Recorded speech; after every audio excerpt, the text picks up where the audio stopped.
दोस्तों नमस्कार। मोदी जी प्रधानमंत्री नहीं बनेंगे। अच्छा, मोदी जी नहीं बनेंगे तो बनेगा कौन? अच्छा, इसमें नाम आ रहा है जो राहुल गांधी का, मायावती का, गडकरी जी का या कोई और जो इंडिया गठबंधन में हो उसका। अब आप सोचेंगे इसमें मायावती जी कहाँ से आ गई? राहुल गांधी का इंडिया गठबंधन तो पहले से ही वो अग्रेसिव है और वो लगे हुए हैं, वो दावा कर रहे हैं।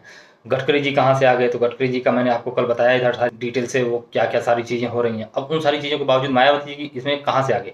एक्चुअली हुआ ये है कि मायावती जी के पास जो है 13% वोट शेयर है और इस 13% वोट शेयर के साथ वो जिस तरफ भी जाएँगी, तो उसकी सरकार बन जाएगी। चाहे वो विपक्ष की तरफ चले जाएँ या वो सत्ता पक्ष के साथ चले जाएँ, वो जिसके साथ जाएँ। अब यदि मायावती जी निर्णायक स्थिति में आ जाती हैं और ईडी, सीबीआई और ये सारी चीज़ें जो संजय मिश्रा जी हैं वो हट जाते हैं और आचार संहिता लग जाती है, तो उसका भी कोई ज़्यादा टेंशन नहीं रहेगा। तो ऐसी स्थिति में हो सकता है जो उन्होंने बयान दिया है उसके उलट कुछ और कारनामा कर दें या कोई विस्फोट कर दें।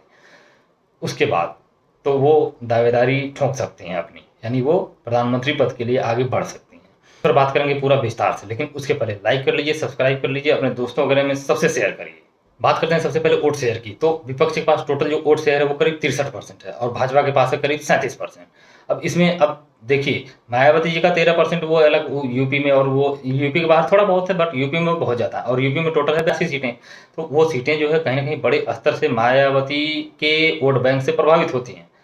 तो यदि मायावती जी इधर से उधर होती हैं तो कई सारी ऐसी सीट है जिस पर जो है वो मामला गड़बड़ हो जाएगा। विपक्ष में जो कई लोग हैं, यदि वो डरते नहीं हैं, जो कार्रवाई वगैरह की बातें, संभावनाएँ जताई जा रही हैं कि वो 11 तारीख के बाद जब G20 खत्म हो जाएगा, तो उसके बाद जो है ईडी और सीबीआई और वो सारे जो तांडव मचाएँगे और ये करेंगे, वो करेंगे, उन सारी चीज़ों से यदि वो डरते नहीं हैं, जेल जाने से भागते नहीं हैं, डट करके यदि लड़ते हैं और एक साथ रह जाते हैं, बिखरते नहीं हैं, तो निश्चित 100% मान करके चलिए कि विपक्ष की सत्ता वापसी हो सकती है। मोदी जी की संभावना इसलिए घट जा रही है क्योंकि मोदी जी के नाम पर अब पहले की तरह से वोट मिल नहीं रहा है।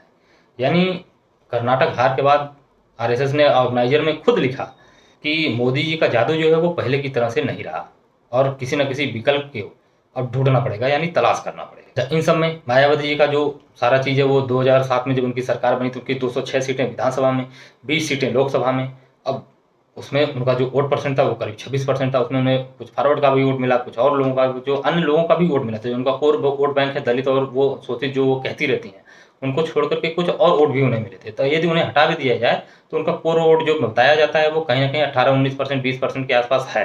मायावती जी की संभावना इसलिए भी जताई जा रही है क्योंकि 1999 में एक बार इसी तरह की चीज़ें हुई थी और कांग्रेस जो है भाजपा सरकार के खिलाफ अविश्वास प्रस्ताव लेकर के आई और उसमें मायावती जी ने ये बयान दिया कि हम जो है सत्ता के साथ हैं। लेकिन अगले दिन जो है सांसद जितने भी थे मायावती के, उन्होंने सत्ता के खिलाफ वोट दिया और एक वोट से वो सरकार गिर गई। तो इस तरह से इस बार भी उम्मीद लगाई जा रही है कि कहीं न कहीं अंतिम समय में मायावती जो है यदि निर्णायक स्थिति में रहेंगी, कोई डील हो सकती है। यानी वो पद के लिए भी जा सकती हैं या फिर कोई अपनी शर्त रख सकती हैं किसी भी तरफ से। अब वो इधर या उधर किस तरफ जाएँगी ये अलग बात है।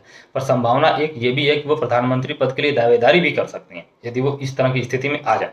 अब गडकरी जी को लेकर थोड़ी बात कर लेते हैं। गडकरी जी जो है वो आरएसएस के बहुत पुराने सदस्य हैं और नागपुर के रहने वाले हैं। अच्छा, उनके साथ जो है मोदी जी और शाह की कुछ न कुछ अदावत जो है बड़े लंबे समय से चल रही है और वो मामला जो है वो संजय जोशी को लेकर के है, जो वो सीडी आई थी और उनको बाहर कर दिया गया।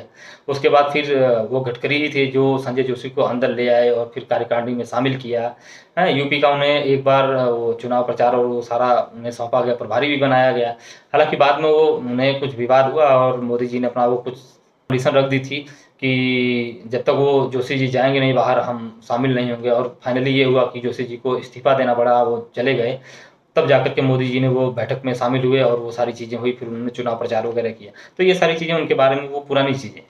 तो ये विवाद आज का नहीं है, ये बहुत लंबा है और बहुत पहले से चला आ रहा है और इस चीज़ को लेकर के कहीं न कहीं आरएसएस भी मोदी जी और शाह की जो कार्यशैली है उससे थोड़ा बहुत नाराज़ है। अच्छा, एक चीज़ और मैंने आपको कल-परसों बताई थी कि जो आरएसएस के जो छोटे-छोटे कर्मचारी थे सभी मंत्रालयों में, जिससे उन्हें एक फीडबैक मिला करती थी कि विभाग कैसा काम कर रहा है, मंत्रालय में लोग सारे लोग ठीक-ठाक से हैं या नहीं हैं, वो किस हिसाब से काम कर रहे हैं, हमारे अनुरूप हैं, नहीं हैं, तो क्या कार्यशैली है, उन सारी चीज़ों को लेकर के। तो वो एक फीडबैक मैकेनिज़्म जो था, उसे भी कहीं न कहीं इन लोगों ने खत्म किया, यानी मोदी और शाह जी ने। धीरे इन सारी चीज़ों से अलग हट करके, मायावती जी हों, गडकरी जी हों या इंडिया जो गठबंधन वो हो, इन सारी चीज़ों में यदि देखा जाए, तो संजय मिश्रा जो ईडी के चीफ हैं, वो चले जाएँगे 15 तारीख को। आचार संहिता लग जाएगी चुनाव के आस-पास, दिसंबर के आस-पास में, तो उस समय कोई भी किधर भी जा सकता है। यानी कुछ ऐसे और लोग हैं जो एनडीए में अभी भी भाजपा के साथ शामिल हैं, जो उन्हें छोड़ करके हट जाएंगे, ऐसा कहा जा रहा है। इतना ही नहीं, कुछ ऐसे इंडिपेंडेंट लोग भी हैं, चंद्रबाबू नायडू जैसे, या इस तरह के और कई लोग, जो किधर जाएंगे किधर नहीं जाएंगे कुछ कहा नहीं जा सकता अभी, लेकिन जब ये सारी चीज़ें सेटल हो जाएंगी तो वो इंडिया गठबंधन की तरफ जा सकते हैं। ऐसी कंडीशन में कुछ और पार्टियों का इंडिया गठबंधन को साथ मिल जाएगा। मायावती जी जा सकती हैं, यदि उनके साथ जो है ठीक ठाक डील हो जाती है और उनकी स्थिति अगर यहाँ लगेगा उन्हें कि हाँ हमारे लिए फ़ायदेमंद है, तो वो जा सकती हैं, तब उन्हें कोई रोकने वाला नहीं होगा।